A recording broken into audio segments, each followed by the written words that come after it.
Looking for a new addition for your harmonic toolbox? Sick of using the same old chords?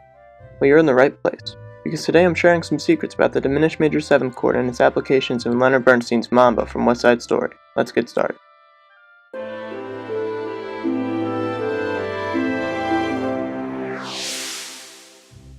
This video is going to be divided into two major parts: an overview of the theory behind the diminished major 7th chord, and then how it was applied to West Side Story specifically. We've got 3 secrets that we're going to reveal in part 2, so be sure to stay tuned. So let's start with the basics of the chord structure.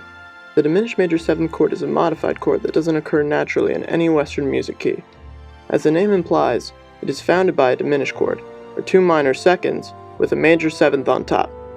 Now what's distinct about this chord is its duality, having a diminished chord underneath what's perceived as a major chord to the ear. Let's compare it to its quote-unquote inverse, the major minor 7th chord, more commonly referred to as the dominant chord. This chord has a natural tendency to feel unstable and in need of resolution to some sort of tonic or intermediary harmony. As for the diminished major 7th chord, the instability still applies. This chord's main characteristics is more of a false sense of resolution. That major 7th quality masks the root of the chord, leaving an unsteady major feel to hit the ear of the listener. Since the root of the chord is masked, this chord is well conceived to move in parallel motion, having the first inversion fluidity characteristic. Now it's time for section number 2, where we're going to reveal our secrets for success when using this chord. So here we have an excerpt from Leonard Bernstein's West Side Story, the Mambo section specifically. Now, that very chord, as we can see, is made up of B, D sharp, F sharp, and G. But when you transpose the horn part down a fifth, you get C, so it's not really G. Now, it's only really spelled this way for the sake of legibility, but when you respell this chord to read C, E flat, G flat, and B, that outlines the chord we're focusing on, the diminished major 7th.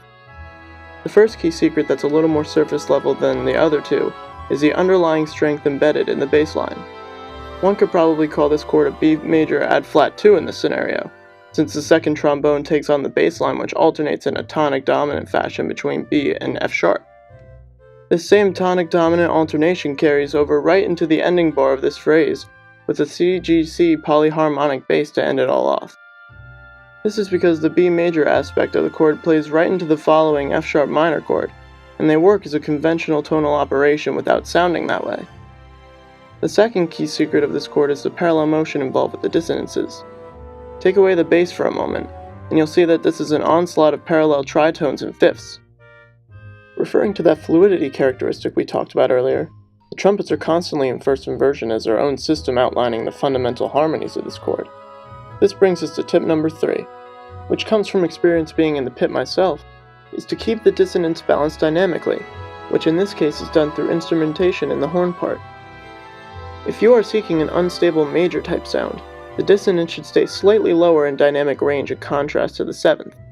This subtle change is executed well in the mambo since the trumpets are designed for a cutting, prominent sound, while the horn is fuller but not as direct as a trumpet. Thank you so much for tuning in, and if you've learned anything today, be sure to hit subscribe and tap on that bell icon for more music theory and composition tips in the future. Until then, I'll see you next time.